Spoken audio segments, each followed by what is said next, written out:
పూజించడం పూజారి వంతు వరమివ్వడం అన్నది దేవత ఇష్టం.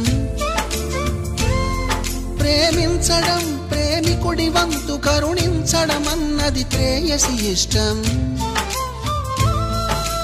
ఎందువల్ల నిన్ను ప్రేమించిందో చిన్ని మనసుకే తెలియదుగా, నిన్ను మరవడం జరగదుగా. ఎందువల్ల నువ్వు కాదన్నావో ఎదురు ప్రశ్నలే వేయనుగా, ఎదురు చూపులే ఆపనుగా. ఏనాటికో ఒకనాటికి నీ ప్రేమ సాధిస్తా. నిన్ను చూడాలని ఉన్నా, నిన్ను చూడాలని